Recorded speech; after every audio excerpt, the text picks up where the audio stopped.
In the topic of chemical energetics, there are two equations that students commonly use. First one will be how the heat of reaction is related to the heat of formation of products minus the formation of reactants. And then the second one will be the relation between the heat of combustion and the heat of reaction. And for that we have combustion of reactants minus combustion of products. So the problem is sometimes students memorize them without understanding how they are obtained, and they get the order mixed up, putting reactants in front of products and vice versa. So in the next two videos, or in this video and the next video, we'll be looking at how these equations are derived based on Hess's law and the definitions. And for this video, we'll start off with the first expression. For the first equation, how is the heat of reaction related to the heat of formation?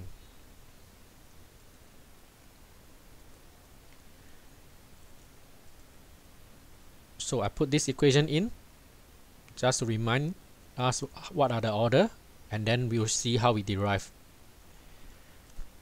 We start off with an equation, glucose reacting with oxygen, we get carbon dioxide and water. So this is arrow will be our heat of reaction. And if we are given heat of formation, how do we make use of the information? We recap our definition first. Enthalpy change of formation is when we have 1 mole of pure compound formed from its constituent elements. So let's try to draw a cycle. What elements do we need? We need carbon, hydrogen, and oxygen. So our elements: carbon, oxygen, and hydrogen. Alright, I should add that carbon here is not balanced. It should be balanced. So let's put a 6 here. Oxygen is balanced. We have 18. Hydrogen we have 12. So it's balanced. Right. So once we have our elements, we relook at the definition. 1 mole of compound is formed from its constituent elements, so the direction of the arrow will be from the elements moving towards the compound. So elements to your compound. This is the formation of glucose.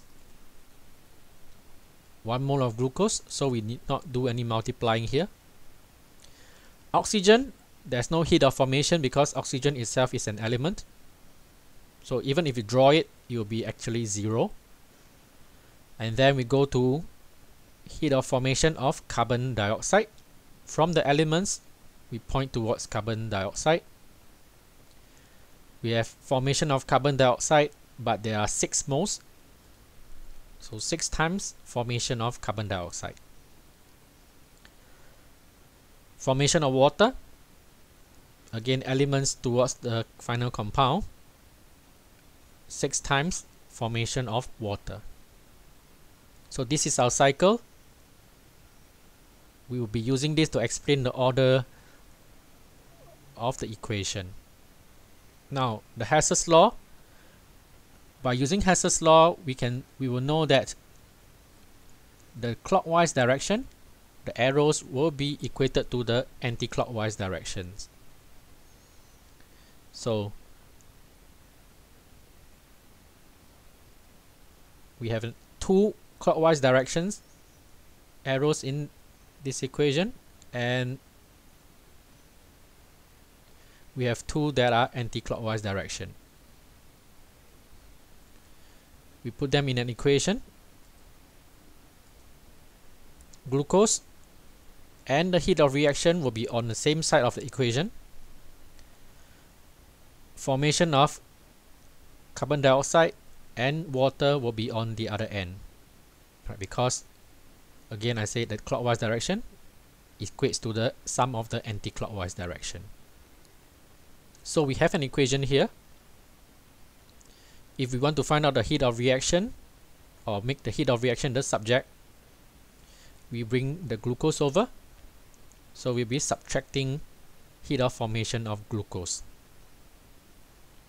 So that's why you see that as a general formula, heat of reaction is equal to the formation of products subtract the formation of your reactant.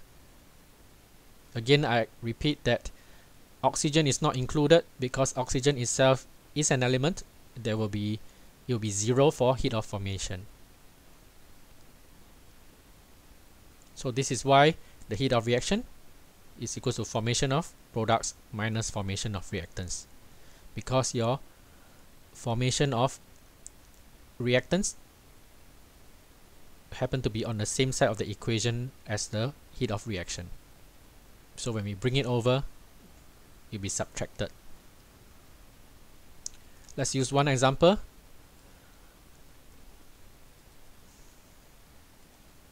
Where we don't use a cycle, we straight away try to create an equation. So we have this heat of reaction, ammonia, oxygen, nitrogen dioxide and water. This is our heat of reaction. So how do we set up the equation? The heat of reaction is the formation of products minus the formation of reactants. So we focus on the product side.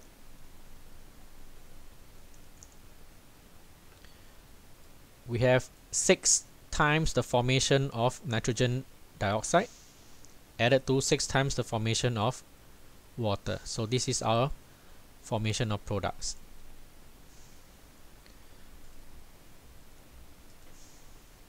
Okay. And then we subtract the formation of reactants. The formation of reactants, the sum will be 4 times of ammonia and 7 times of oxygen. You can include this at the start, right? We'll see what happens to this later on. So sum of formation of reactants minus sum of formation of products. We can simplify further. Like I was saying, oxygen formation, it is an element, so the formation will be 0. So eventually it will be simplified to this equation. And then depending on the question, whatever information they give you, you can substitute the values in. You should be left with one unknown. So that's our derivation for how the heat of reaction is related to heat of formation. That's for this video. For the next video, I will explain how the heat of reaction is related to heat of combustion.